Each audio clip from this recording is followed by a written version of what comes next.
get from there. Yeah, awesome. So, welcome everyone. And I have an amazing lineup of panelists here.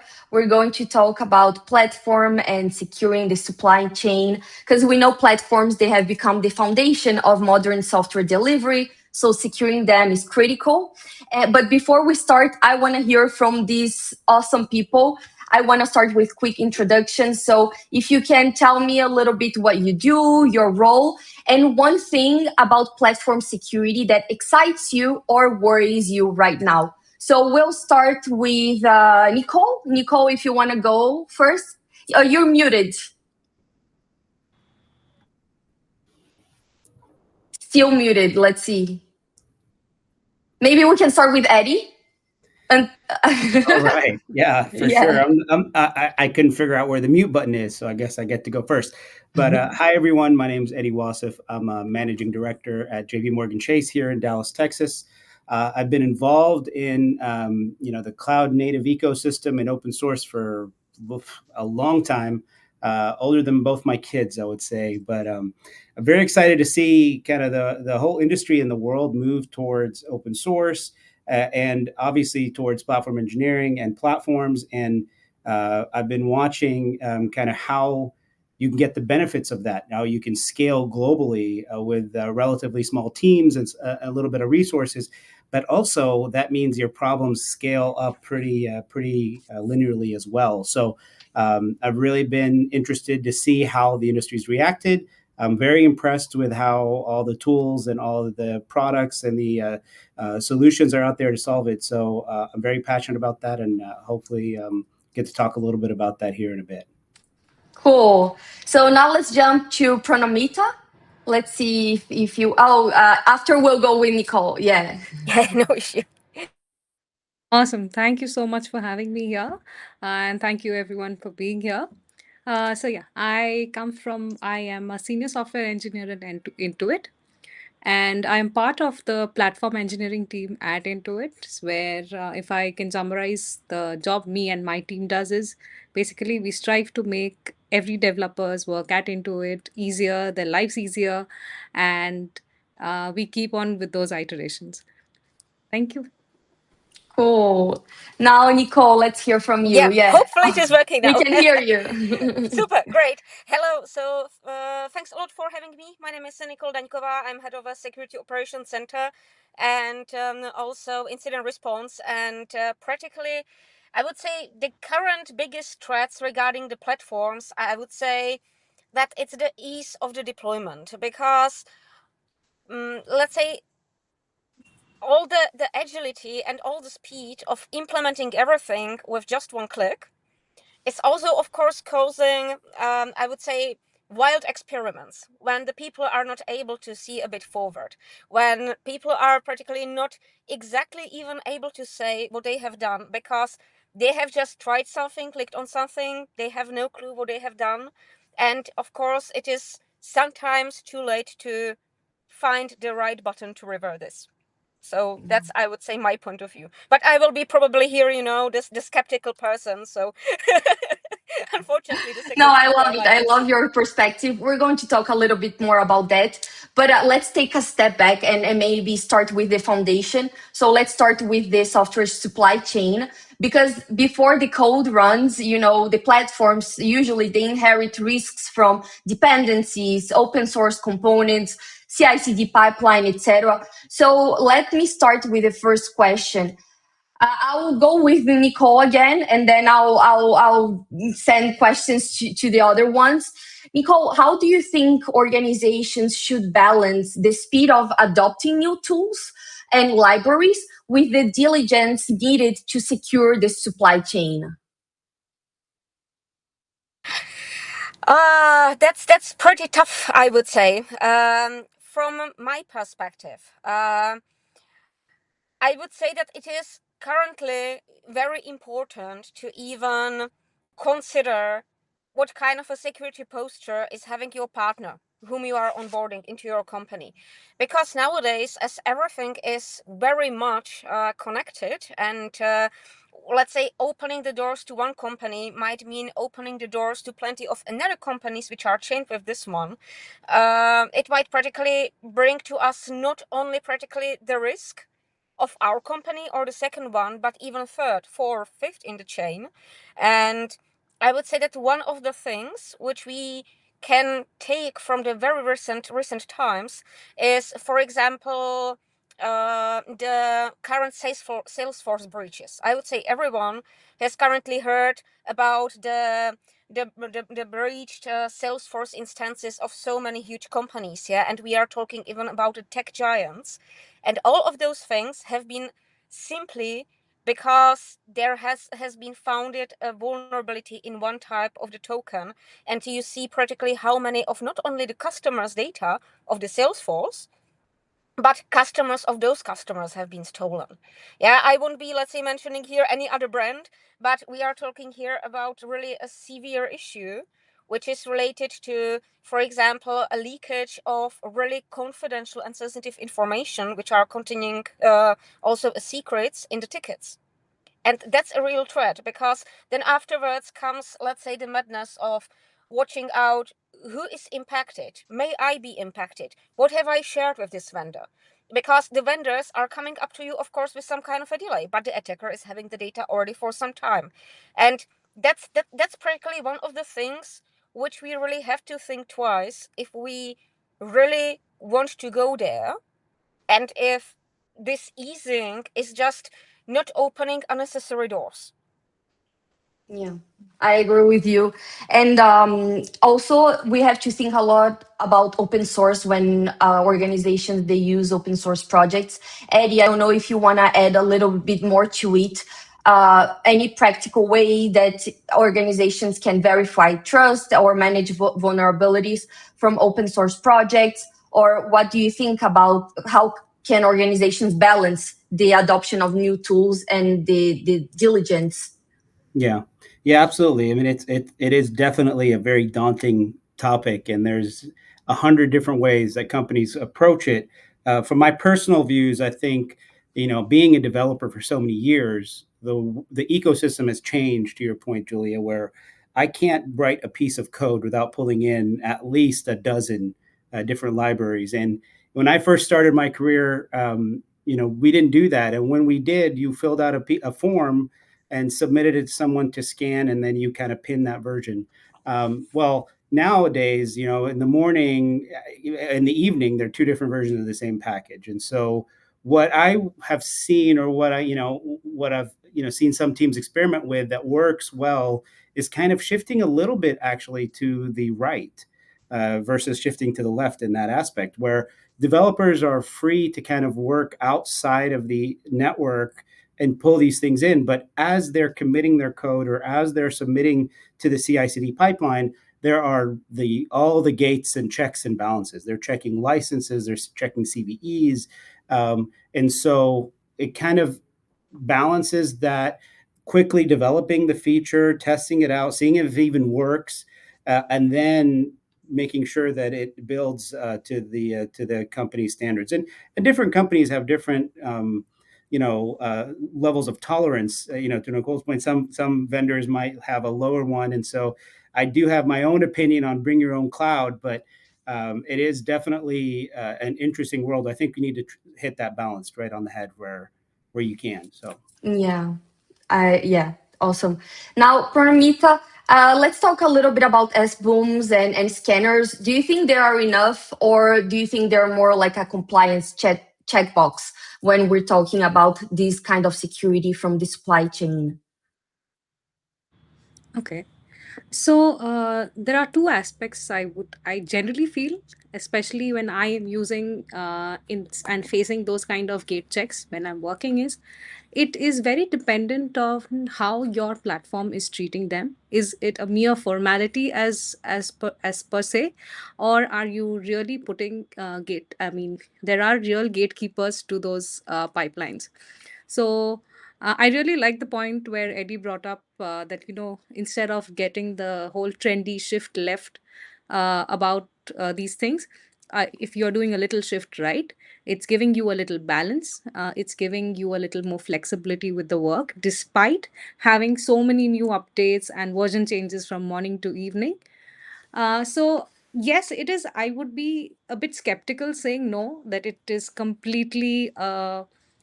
It's just something we call out in principle, but I see there are a lot of inaction implementations of it.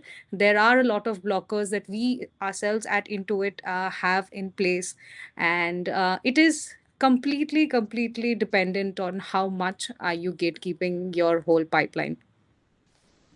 Cool. I would love Now, to add to that if yeah, you go would give ahead, go me. ahead. I love S bombs. I think they're one of the best things that have come out in the last several years.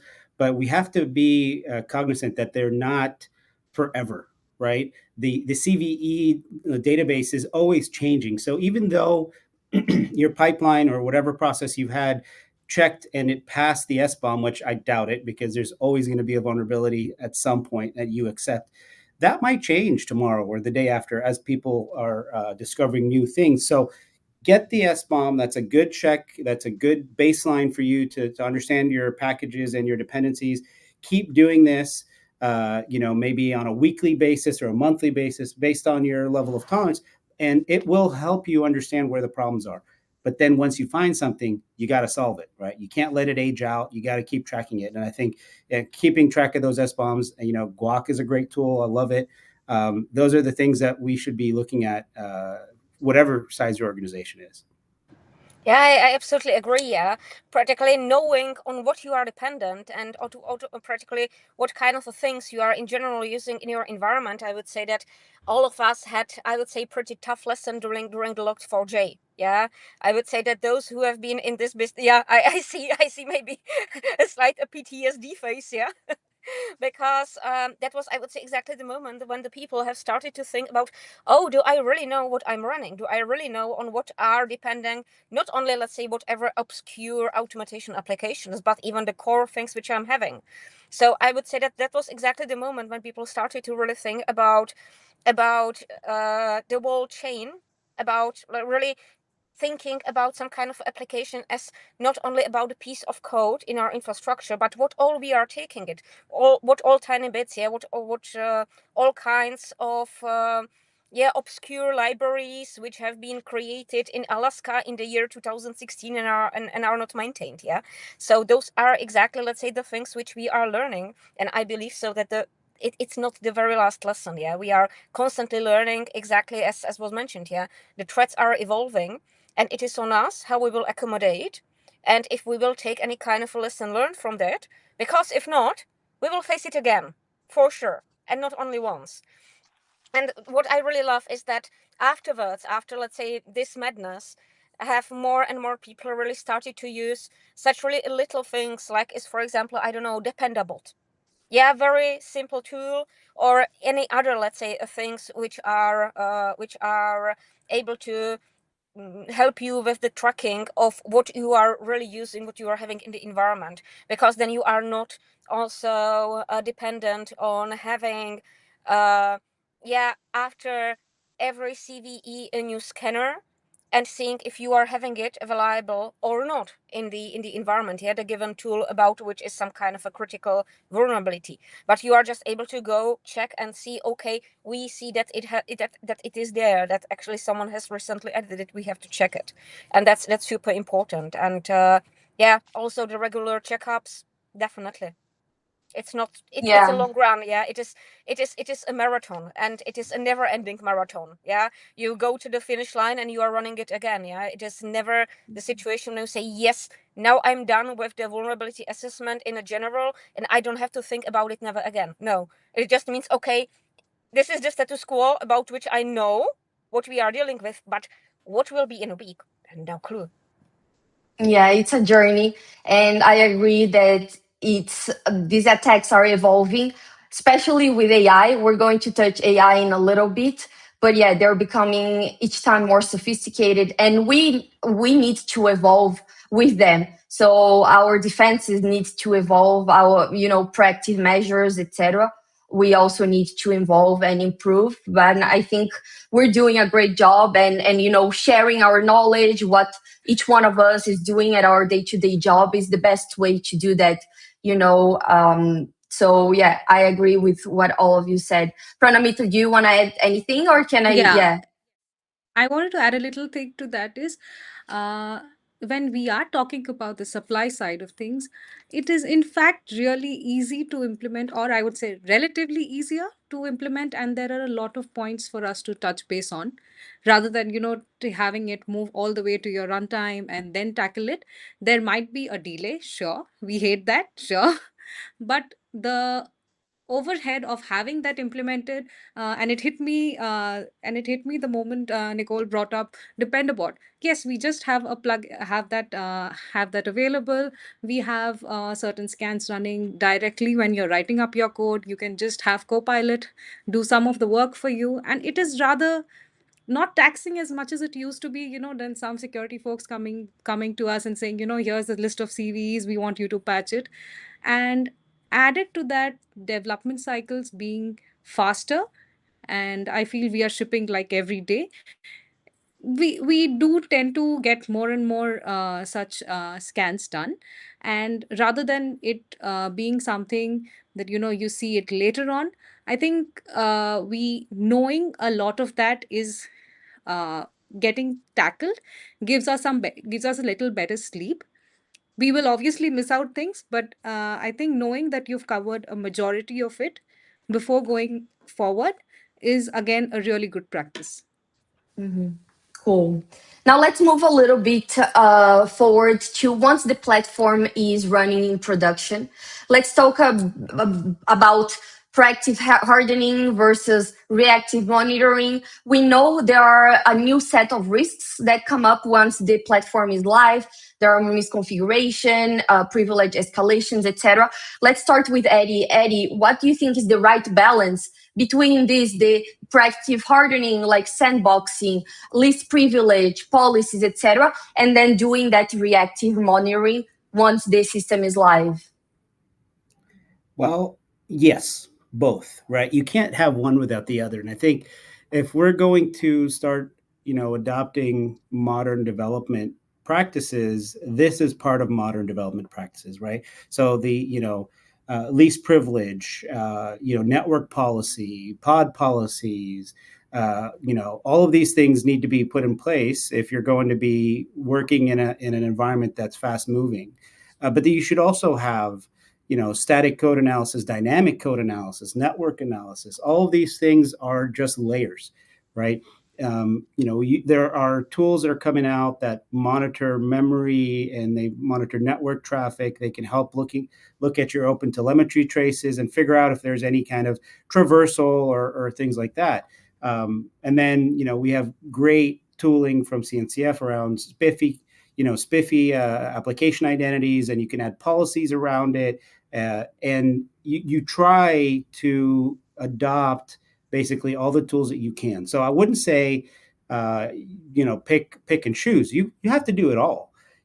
Especially in a day and age where we have, vibe coded, Trojan horses that I'm not sure if y'all have heard of this, but somebody vibe coded an attack where it asked the AI who are the most vulnerable companies.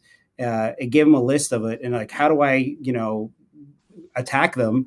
It gave him instructions. He's like, well, write me the code and let me do this. And they made a lot of money. And so I don't think there's ever a list that you can, select from. It's not a la carte. You got to do it all. It's got to be all inclusive. And so, to reiterate, do your runtime scans, do your security and layers. There's never enough security, especially when you're protecting your crown jewels. Yeah, I agree. But don't you think sometimes it can be overwhelming to do it all? Obviously, it's the best practice to do it all. But if companies had to start, with something, they're just a startup, they're just starting now, what would you recommend them focusing first and then building on top of that? If you want to talk, and then maybe Nicole or Pronamita, if you want to add up on that. Absolutely, yeah. So yes, it is overwhelming if you delay it. I think if you're starting greenfield, obviously that's relatively easy. You can start with immutable OSs, and you can start with, least privilege, network policies, and so on.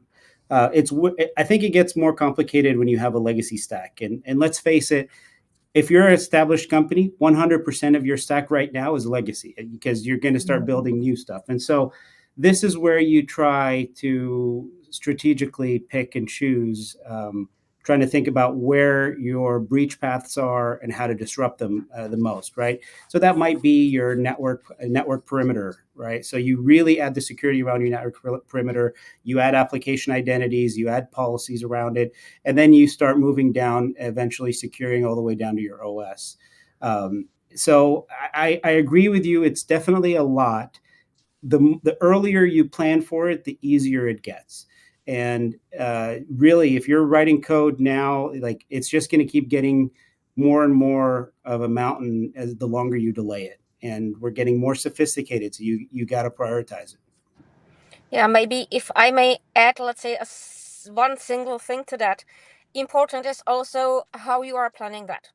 Because the worst ever thing what everyone can do is when you come from, some kind of a training full of insights and full of inspiration, and now you, let's say, throw in the team like 20 ideas what you need to do immediately. Like, it doesn't work. Everyone will get, sorry for using such kind of a wording, but everyone will get pissed off, and people will get even more reluctant. So it is important to give it some kind of a sense, and I would say really well digestible pace. Yeah, especially when you are, and I'm now talking about when we are dealing with already some kind of environment which is existing.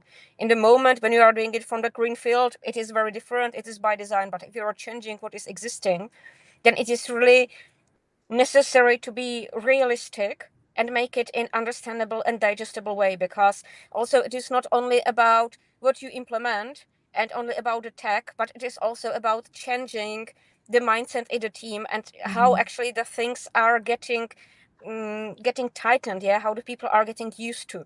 And definitely it is again not a thing which you can achieve, for example, within a month. You can achieve, let's say, some kind of a smaller changes, but the whole program is a thing which you need to think about as some kind of a mid-term project. Yeah, definitely it is not a short-term thing which you can implement and change from the scratch within a year usually. Yeah, I think I have what I hear from both of you, for that matter, is what is you should do more, you should do more.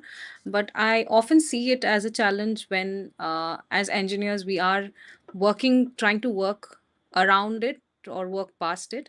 So that is where I think, again, the whole platform capability of having security built in more into like a boilerplate, which is again that's where the whole IDP comes in. And you need to, I mean, you need to present security to your engineers, to your developers in a way that it feels less of overhead work to them, less of more. I mean, it feels like not another 10 more configuration changes I need to rub around, change my libraries, go have 10 CV tickets I need to fix.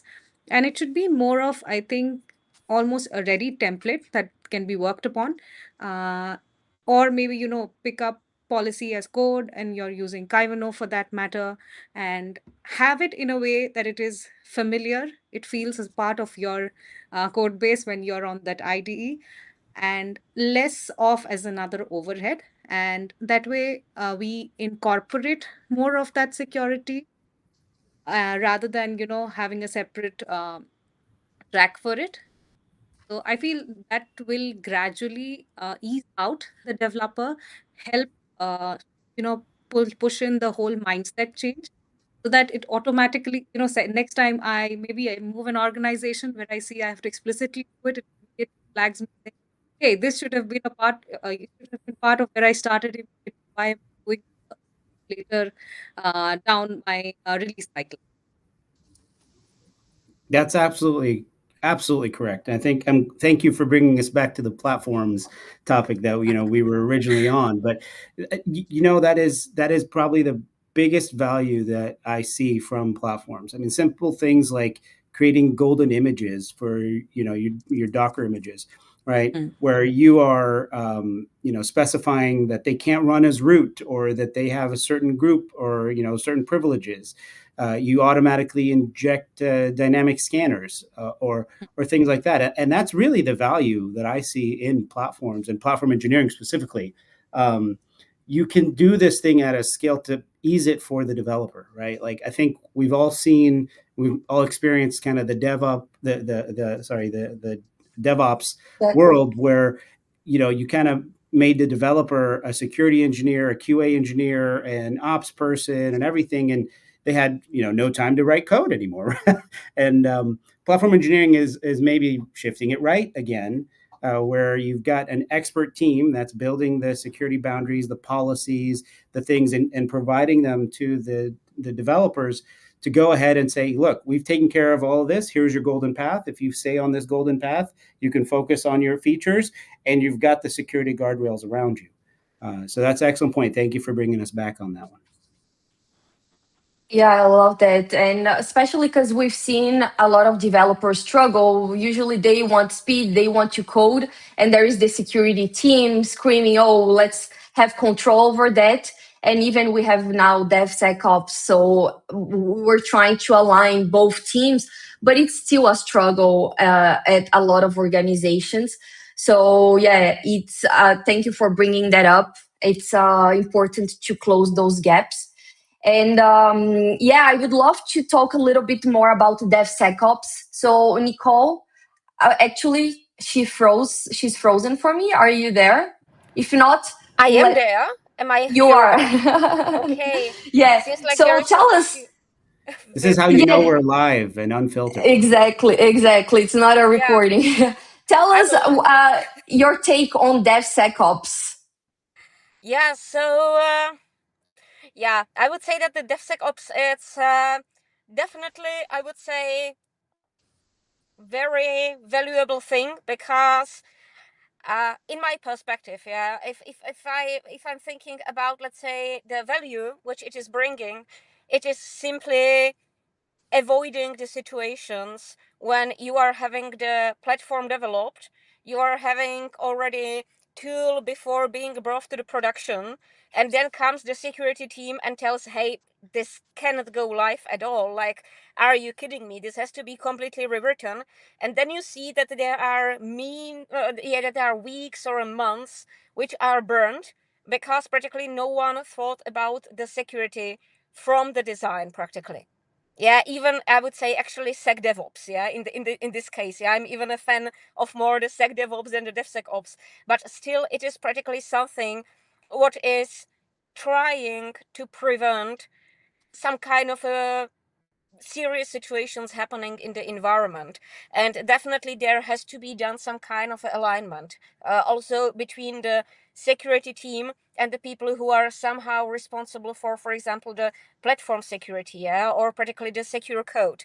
Because in the moment when, for example, the people who are in the company responsible for the vulnerability scanning, vulnerability response, pen testing, whatever of such kind of functions, are not clearly communicating to those people how it should be done practically properly, or what are the current threats, then it is nice that we are having some kind of a DevSecOps, but if it is not informed, it might be also problematic. So it is, I would say, not only about having this kind of island in the company, but it is about really especially breaking the silos between the DevSecOps teams and the security teams, because you can have so many teams focused on those things, as many as possible, but unless they are not talking with each other and not clearly sharing the expectations and what we really want to achieve, this kind of, let's say, a ticket ping pong or application ping pong will be happening over and over again. And how it ends up only with the frustration between the teams, yeah, the bad mood, and last but not least, of course, also delays on the projects and lost money. Yeah. Cool. So I'm trying to be mindful of the time. And I think we need to talk about AI. It's a topic that we can't run away from it. And, it's really reshaping the whole industry. And on both sides of the equation, we see that, it's changing the attack surface with things like model poisoning, data leakage, synthetic supply chain vulnerabilities, and also helping with the defense. So I want to talk, maybe Eddie, if you want to start talking about the topic on AI. How do you see, that improving the attack surface and becoming more dangerous? And on the other side, on the defense side, how do you see it augmenting security? Also, so are we close to autonomous socks, or is that just a hype? What is your opinion on that? Well, from an AI perspective, especially in an agentic and generative AI, I'm super excited. I think we are witnessing a huge shift in the software industry in particular, with AI kind of being the main driver. I mean, this is on par, if not bigger than the internet. And with that, it is a tool, and it's a great tool, and that tool can help you vibe code, an application in hours and weeks instead of months and years. But it could also introduce a ton of issues in that same amount of time that maybe people don't understand. And then, similar to what you were saying, that same tooling could help, look through tons of data, and figure out where there are vulnerabilities, and make you even more vulnerable. Whether through bad actors, or just effectively spear phishing internally for developers or ops who have access. So I think it's one of those things where we really need to look at it uh, with a new, fresh perspective, because it is very unconventional to the ways that we've been building code and delivering code. We can't stop people from vibe coding as much as you'd like. People are going to be vibe coding. They're going to run something either on their own, on their phone, in their glasses, on their watch, or something, and be able to help them get their work done. Because at the end of the day, your return on investment starts when you deliver the code to production. So the closer you can bring that time, the more valuable it is to the company.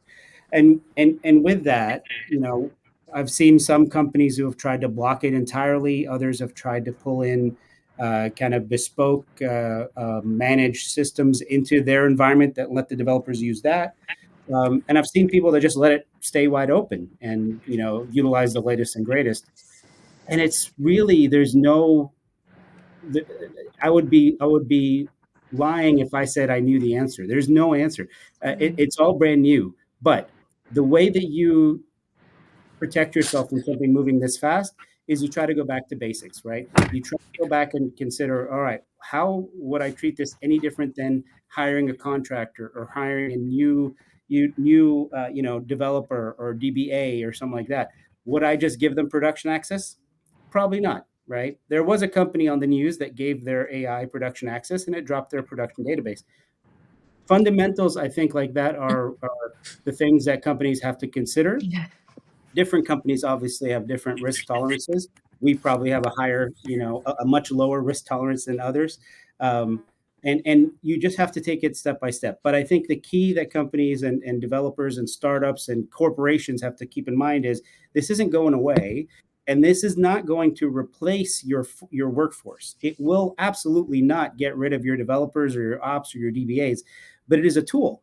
Just like somebody like me writes in C#, somebody else might write in Java. We used to write in assembly and on punch cards. It's just another iteration of a language that's going to help us use English or use SpecFlow or some other kind of, or sorry, SpecKit by GitHub to write the code. And with that, we have to reshape the way that we secure it. Yeah. Pranamita, what's your take on AI? Well, if you would ask me, in an ideal world, I would want a scanner tool for that matter that would, probably there's one or someone's here, incubating it right away. That's going to tell us that, or I mean, even if an organization is narrowing you down to some model they are using and, asking specific to that.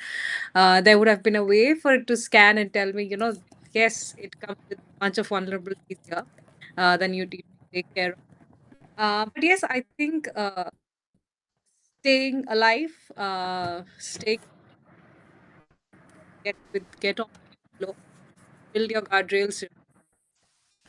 With AI introduced, uh, being a little conservative has proven helpful. Uh, People have been able to tame the software. I might be again ended up dropping TB like